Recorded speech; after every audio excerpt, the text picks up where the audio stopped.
The Blue Lock Academy is facing the U20 team in the next arc and are in need of the perfect Blue Lock 11 that can win the game. We cannot make a choice. What do we do? Fear no more, for your boy Takeda is here. There may be some attempts to build that team from here and there on YouTube, and I admit they were pretty good, but not perfect. After extensive analysis and research, coupled with my expertise as a football player, I figured it out. Now obviously this is going to be anime only, and seeing as they've introduced so many characters, and with unique designs like this, some of them are definitely making it on the team. So I just hope I'm at least 80% right on this. But with the data we have, for now, this has to be the perfect team.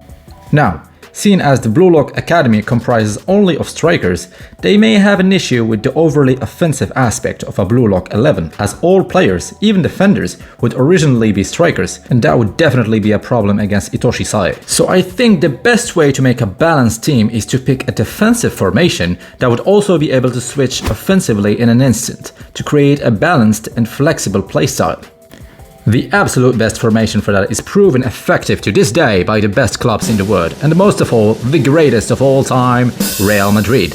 And the formation is 4-5-1. Given the right assets in terms of technical skills, stamina, and versatility of weapons, which the Blue Lock Academy quite honestly definitely has, this defensive formation focuses on dominating the center of the field so it can hinder Itoshi Sae, and unlocks great potential offensively as it can switch immediately to a 4-3-3 formation. Though with it, we will focus quite a bit on stamina when choosing our players. Now, as a goalkeeper, this seems to be clear to me. As this dude is not qualified anymore, Gagamaru is tall enough, has amazing reflexes, I think it fit right in. First central defender. My top pick is hands down this emo glam motherfucker. Standing at an impressive 195 centimeters with long reach, excellent jumping power, winning basically all his aerial battles, is an ideal candidate. What's more, Ryu has a unique advantage. He's originally a goal poacher type of striker, which means a striker who can actually wait in the 6-yard box of the penalty area for a cross or a loose ball to steal a goal. This means he knows how to read the game and is always on the lookout for scoring opportunities, which is perfect from a defensive position. His experience as a striker gives him an edge in anticipating the opposing team's plays and intercepting passes. Second central defender, the autistic kid from Rin's team. This dude is an absolute unit of an athlete. He was able to easily overpower someone as strong as Bauro in a physical context. He has unlimited stamina, can dribble at a rapid pace, which can prove pretty useful for counters, and has immense agility, making very sharp turns and catching up to Bashira's dribbles in an instant. This dude is a nightmare of a defender, and ego-wise, I don't think those two would mind playing on defense, so I think it's perfect.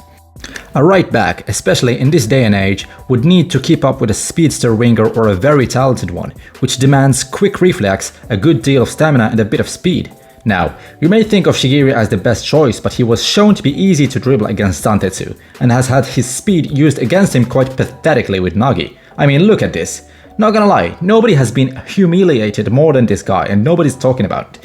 Not to mention, he doesn't necessarily have enough stamina to maintain his speed all game in a crucial position like this one, which is why I chose Ryo Mikage. Also called a utility player, capable of playing any role that his team needs. At a high level, Ryo is incredibly versatile with a good vision and defensive skills, coupled with his ability to give great long-range passes that can come in handy as he moves forwards for crosses as well. On top of that, he has shown great improvement in his defensive skills throughout the series and can handle speedy and talented wingers with his quick reflexes and good positioning. On the left back, Zangetsu seems to be a great choice. While he may not have the top speed Shigiri has, he does have amazing acceleration and initial speed, and in a position as low as left back, that's very plenty. Especially looking at how he marked Shigiri in the first half of their game.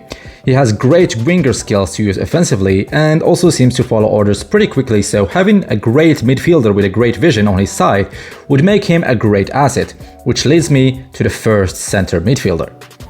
And the best fit would undoubtedly be none other than my boy, Nico. His vision of the field is to this point unparalleled. Yes, you heard that right. You could argue that Rin or Isagi has the same vision, but we've only seen Rin's in a 5v5 very offensively, so we cannot say. And Isagi's vision, even in 11v11, was still very offensive and limited solely to the striking position. Not to say that Isagi's vision is weaker, but it is different, where it allows him to predict movement and place himself in the best position to score, thus the phrase smelling the goal. It would be like comparing Cristiano Ronaldo or Thomas Muller as strikers to Xavi or Kevin De Bruyne's vision. Nico has a vision of the entire field and can make long or short assists that he alone was shown to be able to do. Along with his ability to control the midfield and the flow of the game, he will command Zantetsu with his vision solidifying the left back, so this side is definitely done for. And with his technical skills, can create counters and participate on offense. Counters that may come from the most important role of the game, pressing Itoshi Sae with the help of another monster who will be commanded by Nico's vision. The man who will determine the fate of the game, the marker of Itoshi Sae, the machine who single-handedly destroyed Ryo Mikage without breaking a sweat and without whom our main character wouldn't be here. My boy, Gochi. This dude is disgustingly underrated. In fact, according to the manga, a Reddit user calculated his time for a half marathon, and it was actually 1 hour and 3 minutes. The world record is 57 minutes, at the age of 17. Think about that for a second. His amazing man-market ability coupled with his strength, insane stamina and Nico's directive and help should be Itoshi's nightmare. Kind of reminds me of Casemiro in his prime at Real Madrid with Modric and Kroos on his side. The best example I believe would be against Barcelona's prime tiki-taka. It was an unparalleled team and the only one winning 6 trophies in a year easily. We'll ignore refs help in this game of course, but whatever. And the only team who was capable of showing tiki-taka was actually breakable. Was the Mourinho's team, focusing defensively on the midfield from a 4-4-2 to a 4-5-1, with the addition of a defender, the monster Pepe, inside the midfield, just roaming around aggressively looking for Messi's foot. The good old days. Anyway, this may not be exactly the same, but just to emphasize the importance of Raichi here. Okay, enough dick riding. Now, on the offensive midfield, this position would require a player with great skills that can hold on to the ball, create space and opportunities to assist the striker and preferably be able to shoot outside the box when given space. Bashira comes to mind, but I feel like a player with a great vision would be an even better fit. Isagi could play here, but he doesn't have as much technical skills. So, Rin would be best to fill it.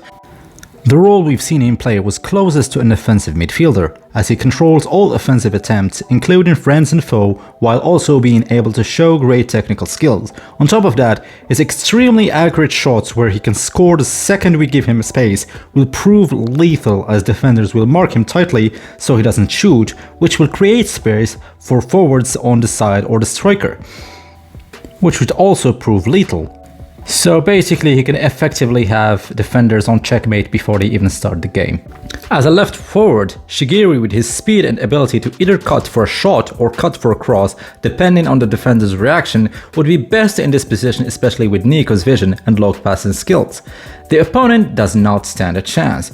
The problem with that is he's shown to not be able to maintain his speedster style for a full game. A great speedster winger has immense stamina, but also knows to manage his stamina. He knows when and when not to overwhelm with his speed, while Shigiri just seems to use his speed any chance he gets.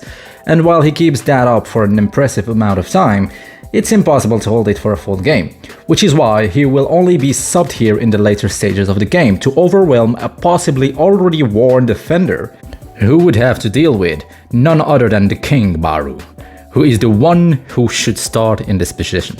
Immense stamina, effective dribbling, top-tier shooting and physical strength. When it comes to these 4 attributes, no one seems to excel at them all at the same time as much as King Baru.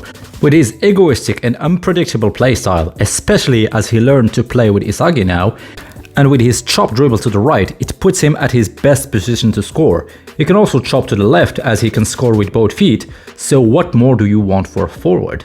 Well, funny that you ask, because there actually is more on the right forward position, and it is none other than a genius, Nagi Seichiro.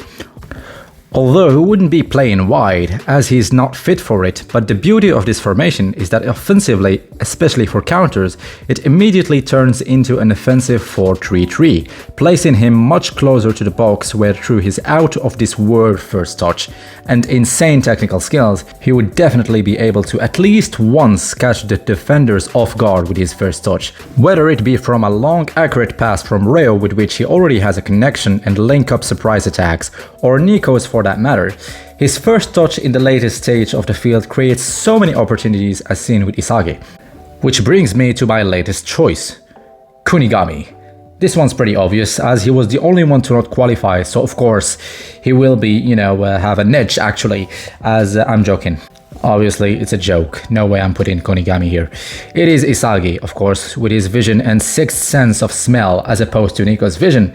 His vision is focused on the latest stages of the field and is much more goal and future oriented, which enables him to predict defenders' movements or even manipulate them in order to place himself in the best position. Thus why the expression "he can smell goals." Especially that Rin is of that caliber or even higher, their duo could be lethal as they switch position mid-game according to the opponent's reaction. Not to mention his ability to make good use of Baru makes him the perfect fit for the perfect attacking 4.